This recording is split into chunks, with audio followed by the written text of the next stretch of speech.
आणि पंतप्रधान नरेंद्र मोदी आज मुंबई नवी मुंबईच्या दौऱ्यावर आहेत आणि त्या दरम्यान ते महायुतीच्या आमदारांची बैठक घेणार आहेत। नौदलाच्या सोहळ्यानंतर मोदी मुंबईमध्ये महायुतीच्या आमदारांची बैठक घेतील। मुंबईमध्ये आंग्रे सभागृहामध्ये पंतप्रधानांची ही बैठक पार पडेल। महायुतीच्या आमदारांना पंतप्रधान मार्गदर्शन करणार आहेत। सकाळी 8:30 वाजता महायुतीचे आमदार विधान भवनाकडून कार्यक्रमस्थळी पोहोचतील। बैठकीच्या पार्श्वभूमीवर काल मुंबईमध्ये शिवसेना आमदारांची बैठक झाली। पंतप्रधानांच्या बैठकीसह महानगरपालिका निवडणुका आणि सदस्य नोंदणी यावरती चर्चा होणं अपेक्षित आहे। प्रधानमंत्री मोदी साहेब मुंबईत काही कार्यक्रम, नेव्हीचे कार्यक्रम आहेत, इस्कॉन मंदिराचं उद्घाटन आहे आणि महायुतीच्या सर्व आमदारांना मार्गदर्शन करणार आहेत आणि त्यामुळे आजची एक बैठक आम्ही घेतली आणि मग केंद्राच्या असलेल्या योजना आपल्या राज्यातल्या लोकांना कशा पोचतील यावर देखील चर्चा झाली। त्याचबरोबर येणाऱ्या ज्या निवडणुका स्थानिक स्वराज्य संस्थेच्या त्या बाबतीत देखील चर्चा झाली। सदस्य नोंदणीच्या बाबतीत देखील इतर संघटनात्मक बाबींवर देखील चर्चा झाली। आणि अजय माने आपले प्रतिनिधी आपल्याला अधिक अपडेट देतील। अजय, आज पंतप्रधान नरेंद्र मोदी आमदारांसोबत बैठक घेणार आहेत।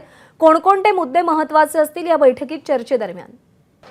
आपण जर पाहिलं तर सत्ता स्थापन झाल्यानंतर जे ते पंतप्रधान नरेंद्र मोदी हे पहिल्यांदाच महाराष्ट्र दौऱ्यावर येतात आणि त्यात मुंबईत महायुतीच्या सर्वच आमदार मंत्र्यांची जे ती बैठक घेणार। या बैठकीत खरं तर महाराष्ट्रातील स्थानिक स्वराज्य संस्थांचा मुद्दा जो आहे तो चर्चेला जाईल, कारण की अमित शहा याआधी जी एकंदरीत भाजपची बैठक झाली त्यात अमित शहांनी महाराष्ट्रातल्या सर्व स्थानिक स्वराज्य संस्थांच्या निवडणुका जिंकण्याचे एकंदरीत आदेश किंवा कानमंत्र दिले आणि त्याच पार्श्वभूमीवर आता थेट एनडीएचा एक मोठा नेता जो आहे तो मुंबईत येणार आणि महायुतीचा म्हणजे जे एनडीए महाराष्ट्रातला भाग आहे त्यांच्यासोबत बैठक घेणार। पण यात आणखी एक विशेष बाब म्हणजे की आज सर्व आमदार जे ते विधान भवनात येतात आणि विधान भवनातून ते आंग्रे सभागृहासाठी जातील आणि विधान भवनातून आंग्रे सभागृहात जाण्यासाठी आता बसेस जे ते या ठिकाणी आलेले आपल्याला पाहायला मिळतात। खरं तर 2022 पासून जे ते बस ही राजकारणात चर्चेचा विषय ठरलेली आणि त्याच्यानंतर आता पुन्हा एकदा या बसेस जे ती हा संपूर्ण ठिकाणी आलेल्या आपल्याला पाहायला मिळतात। खरं तर बसेसवर आपण जर पाहिलं तर नंबर पण लावण्यात आलेले 10 बसेस आहेत। त्यासोबतच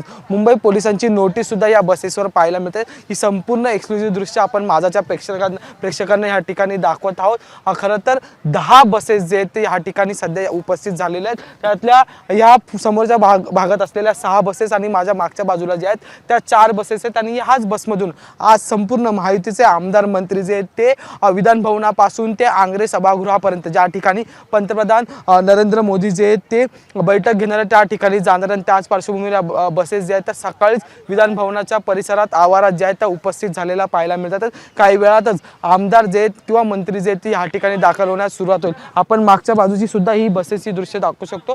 10 बसेस जे त्या संपूर्ण विधान भवनाच्या प्रांगणात दाखल झालेल्या आपल्याला पाहायला मिळतात। आता आपण जर पाहिलं तर हळूहळू या ठिकाणी आमदार मंत्री जे ते उपस्थित व्हायला सुरू होतील। 10:30 वाजता जो आहे तो नौदलाचा कार्यक्रम आणि त्याच्यानंतर जो आहे तो एकंदरीत बैठकीचा कार्यक्रम आहे आणि तो बैठकीचा कार्यक्रम सुद्धा बरोबर आहे। ही बैठक आगामी महापालिका निवडणुकींच्या अनुषंगाने अत्यंत महत्त्वाची आहे। अजय, अपडेट जाणून घेत राहू। सध्या धन्यवाद दिलेल्या सगळ्या सविस्तर माहितीसाठी। एबीपी माझा, उघडा डोळे बघा नीट।